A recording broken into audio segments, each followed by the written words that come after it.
ಸ್ನೇಹಿತರೆ ಎಲ್ರಿಗೂ ಕೂಡ ನಮಸ್ಕಾರ. ಸ್ನೇಹಿತರೆ, ಈ ಒಂದು ಸಮಾಜ ಕಲ್ಯಾಣ ಇಲಾಖೆ ವತಿಯಿಂದ ಈ ಒಂದು ಹೈನುಗಾರಿಕೆ ಮಾಡೋದಿಕ್ಕೆ ಅಂದ್ರೆ ಈ ಒಂದು ನಿಮ್ಮ ಒಂದು ಹಸುಗಳಾಗಿರ್ಬೋದು, ಈ ಒಂದು ಎಮ್ಮೆಗಳಾಗಿರ್ಬೋದು, ಇವುಗಳನ್ನ ನೀವು ಪರ್ಚೇಸ್ ಮಾಡಿ ಸಾಕೋದಿಕ್ಕೆ ಆ ಒಂದು ಘಟಕದ ವೆಚ್ಚದಲ್ಲಿ 50% ವರ್ಗು ಕೂಡ ಸಬ್ಸಿಡಿನ ಕೊಡ್ತಾ ಇದ್ದಾರೆ. ಅಥವಾ 1,25,000 ಕೂಡ ಈ ಒಂದು ಸಬ್ಸಿಡಿನ ಕೊಡ್ತಾ ಇರುವಂತದ್ದು ಈ ಒಂದು ಸರ್ಕಾರದಿಂದ. ಅಂದ್ರೆ ನೀವು ಘಟಕದ ವೆಚ್ಚ ಎಷ್ಟಿರುತ್ತೆ ಅದರಲ್ಲಿ 50% ಕೊಡ್ತಾರೆ. ಇಲ್ಲ ಅಂತಂದ್ರೆ ನೀವು ಘಟಕದ ವೆಚ್ಚ ಏನಾದ್ರು ಕೂಡ ಹೆಚ್ಚಿಗೆ ಮಾಡ್ಕೊಂಡ್ರಿ ಅಂತಂದ್ರೆ 1,25,000 ಈ ಒಂದು ಸಬ್ಸಿಡಿ ಆಗಿ ಕೊಡ್ತಾ ಇರುವಂತದ್ದು ಸರ್ಕಾರದಿಂದ.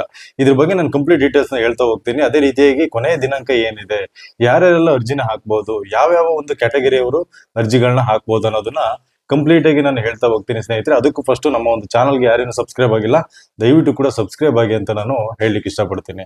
ಓಕೆ ಸ್ನೇಹಿತರೆ, ಇವಾಗ ಮೊದಲನೇದಾಗಿ ಈ ಒಂದು ಇದಕ್ಕೆ ಅರ್ಜಿ ಹಾಕೋದಿಕ್ಕೆ ನಿಮ್ಗೆ ಕೊನೆಯ ದಿನಾಂಕ ನೋಡೋದಾದ್ರೆ ಇದು 10ನೇ ತಾರೀಕು ಸೆಪ್ಟೆಂಬರ್ 2025 ಅಂದ್ರೆ ಆಗಸ್ಟ್, ಈ ಒಂದು ಆಗಸ್ಟ್ ತಿಂಗಳು ಕಂಪ್ಲೀಟ್ ಆಗಿ ನೀವು ಅರ್ಜಿಗಳನ್ನ ಹಾಕ್ಬಹುದು. ಅದೇ ರೀತಿಯಾಗಿ ಸೆಪ್ಟೆಂಬರ್ 10 ಒಳಗಡೆ ನೀವು ಅರ್ಜಿಗಳನ್ನ ಹಾಕ್ಬೇಕಾಗುತ್ತೆ. ಇದೇ ಸೆಪ್ಟೆಂಬರ್ ನೆಕ್ಸ್ಟ್ ಮಂತ್ ಒಂದು 10 ತಾರೀಕು ಒಳಗಡೆ ನೀವು ಅರ್ಜಿಗಳನ್ನ ಹಾಕ್ಬೇಕಾಗುತ್ತೆ.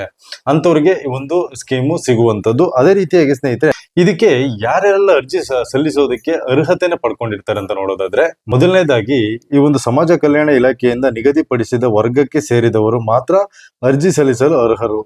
ಅಭ್ಯರ್ಥಿಯು ಹಾಲು ಉತ್ಪಾದಕರ ಸಹಕಾರಿ ಸಂಘದಲ್ಲಿ ಸದಸ್ಯತ್ವ ಹೊಂದಿರಬೇಕಾಗುತ್ತೆ. ಅಂದ್ರೆ ಅಭ್ಯರ್ಥಿಯು ಈ ಒಂದು ಹಾಲು ಉತ್ಪಾದಕರ ಸಹಕಾರಿ ಸಂಘದಲ್ಲಿ ಸದಸ್ಯತ್ವ ಇರಬೇಕಾಗುತ್ತೆ ನಿಮ್ದು.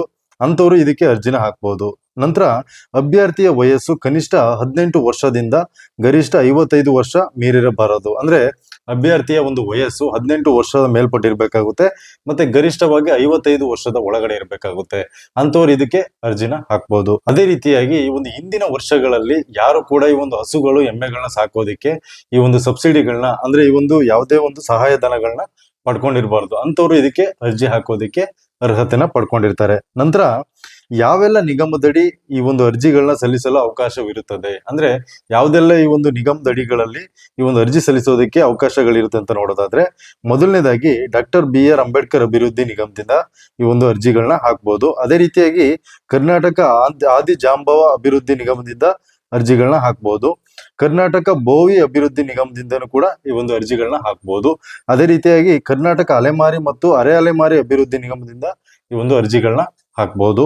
ಅದೇ ರೀತಿಯಾಗಿ ಕರ್ನಾಟಕ ರಾಜ್ಯ ಸಫಾಯಿ ಕರ್ಮಚಾರಿ ಅಭಿವೃದ್ಧಿ ನಿಗಮದಿಂದನೂ ಕೂಡ ಈ ಒಂದು ಅರ್ಜಿನ ಹಾಕ್ಬಹುದು.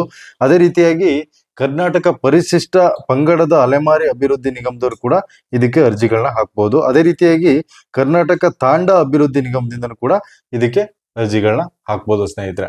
ಇದು ಯಾಕೆಂತಂದ್ರೆ ಇದನ್ನ ಈ ಒಂದು ಹಳ್ಳಿಗಳಲ್ಲಿ ಇರುವಂತವ್ರು ಒಳ್ಳೆ ರೀತಿಯಲ್ಲಿ ಉಪಯೋಗಿಸ್ಕೋಬಹುದು. ಯಾಕಂದ್ರೆ ಇವಾಗ ಹಾಲಿನ ಒಂದು ರೇಟ್ ಏನಿದೆ ಅದು ತುಂಬಾನೇ ಜಾಸ್ತಿ ಇದೆ. ಅದೇ ರೀತಿಯಾಗಿ ಇವಾಗ ಎಲ್ಲಾ ಕಡೆನೂ ಕೂಡ ಈ ಒಂದು ಹಾಲಿನ ಒಂದು ಘಟಕಗಳನ್ನು ಕೂಡ ನಿರ್ಮಾಣ ಆಗಿರುವಂತದ್ದು. ಹಾಗಾಗಿ ಎಲ್ರೂ ಕೂಡ ಇದನ್ನ ಉಪಯೋಗಿಸ್ಕೋಬಹುದು. ಅದೇ ರೀತಿಯಾಗಿ ಒಂದು ಹಳ್ಳಿಗಳಲ್ಲಿ ಇರುವಂತವ್ರು ಒಂದು ಎಮ್ಮೆ ಅಥವಾ ಒಂದು ಹಸುಗಳನ್ನ ತಗೊಂಡ್ರೆ ಆರಾಮಾಗಿ ಮೇಂಟೈನ್ ಮಾಡ್ಕೊಂಡು ಹೋಗ್ಬೋದು ಅಂತ ನಾನು ಹೇಳೋದಕ್ಕೆ ಇಷ್ಟಪಡ್ತೀನಿ. ಹಾಗೇನೆ ಸ್ನೇಹಿತರೆ, ಇದಕ್ಕೆ ಅರ್ಜಿ ಸಲ್ಲಿಸೋದಕ್ಕೆ ಬೇಕಾಗುವಂತ ದಾಖಲಾತಿಗಳು ಯಾವ್ದಾವ್ದು ಅಂತ ನೋಡೋದಾದ್ರೆ, ಮೊದಲನೇದಾಗಿ ಅರ್ಜಿದಾರರ ಆಧಾರ್ ಕಾರ್ಡ್ ಇರ್ಬೇಕಾಗುತ್ತೆ. ನಂತರ ರೇಷನ್ ಕಾರ್ಡ್ ಬೇಕಾಗುತ್ತೆ.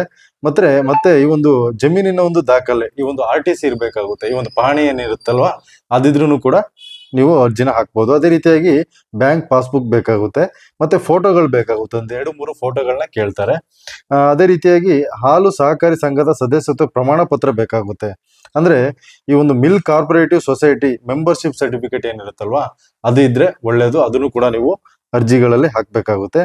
ಮತ್ತೆ ನಿವಾಸಿ ದೃಢೀಕರಣ ಪತ್ರ ಅಂದ್ರೆ ವಾಸಸ್ಥಳ ದೃಢೀಕರಣ ಪತ್ರ ಅಂತ ಏನ್ ಹೇಳ್ತೀವಲ್ವಾ ಅದು ಕೂಡ ನಿಮ್ಮ ಹತ್ರ ಇರಬೇಕಾಗುತ್ತೆ. ಕೊನೆಯದಾಗಿ ಈ ಒಂದು ಅರ್ಜಿಗಳನ್ನ ಎಲ್ಲಿ ಹಾಕ್ಬೇಕಾಗುತ್ತೆ ಅಂತ ನೋಡೋದಾದ್ರೆ, ನೀವು ಅರ್ಜಿಗಳನ್ನ ಎಲ್ಲಿ ಸಲ್ಲಿಸಬೇಕಾಗುತ್ತೆ ಅಂತ ನೋಡೋದಾದ್ರೆ, ಈ ಒಂದು ಸೇವಾ ಸಿಂಧು ವೆಬ್ಸೈಟ್ ಅಲ್ಲಿ ನೀವು ಅರ್ಜಿಗಳನ್ನ ಹಾಕ್ಬೇಕಾಗುತ್ತೆ. ನಿಮ್ಗೆ ಈ ಒಂದು ಸೇವಾ ಸಿಂಧು ಈ ಒಂದು ಕಚೇರಿಗಳು ಏನಿರ್ತಾವಲ್ವಾ ಅಲ್ಲಿ ಕೂಡ ಅರ್ಜಿಗಳನ್ನ ಹಾಕ್ಬಹುದು. ಅದೇ ರೀತಿಯಾಗಿ ಈ ಒಂದು ಕರ್ನಾಟಕವನ್ನಾಗಿರ್ಬೋದು, ಈ ಒಂದು ಗ್ರಾಮವನ್ನಾಗಿರ್ಬೋದು, ಈ ರೀತಿಯಾದ ಸೇವಾ ಕೇಂದ್ರಗಳಲ್ಲೂ ಕೂಡ ನೀವು ಅರ್ಜಿಗಳನ್ನ ಹಾಕ್ಬಹುದು. ಅದೇ ರೀತಿಯಾಗಿ ನೀವೇನಾದ್ರೂ ಕೂಡ ಮೊಬೈಲ್ ಅಲ್ಲಿ ಹಾಕ್ತೀನಿ ಅಂದ್ರೂ ಕೂಡ ಅದು ತುಂಬಾನೇ ಕಷ್ಟ ಆಗುತ್ತೆ. ಹಾಗಾಗಿ ನೀವು ಆದಷ್ಟು ಕೂಡ ಈ ಒಂದು ಕಚೇರಿಗಳಲ್ಲಿ ಹೋಗಿ ಹಾಕುವಂತದ್ದು ಉತ್ತಮ ಅಂತ ನಾನು ಹೇಳಲಿಕ್ಕೆ ಇಷ್ಟಪಡ್ತೀನಿ. ಓಕೆ ಸ್ನೇಹಿತರೆ, ಈ ಒಂದು ವಿಡಿಯೋ ನಿಮ್ಗೆ ಇಷ್ಟ ಆಯ್ತು ಅಂತ ಅನ್ಕೊಳ್ತೀನಿ. ದಯವಿಟ್ಟು ಕೂಡ ಇಷ್ಟ ಆಗಿದ್ರೆ ಒಂದು ಲೈಕ್ ಮಾಡಿ, ಹಾಗೆ ನಮ್ಮ ಒಂದು ಚಾನಲ್ಗೆ ಸಬ್ಸ್ಕ್ರೈಬ್ ಮಾಡಿ ಅಂತ ಹೇಳ್ತಾ ಈ ಒಂದು ವಿಡಿಯೋನಲ್ಲಿ ಮುಗಿಸ್ತಾ ಇದ್ದೀನಿ. ಮುಂದಿನ ವಿಡಿಯೋದಲ್ಲಿ ಮತ್ತೆ ಸಿಗ್ತೀನಿ. ಧನ್ಯವಾದ ಸ್ನೇಹಿತರೆ.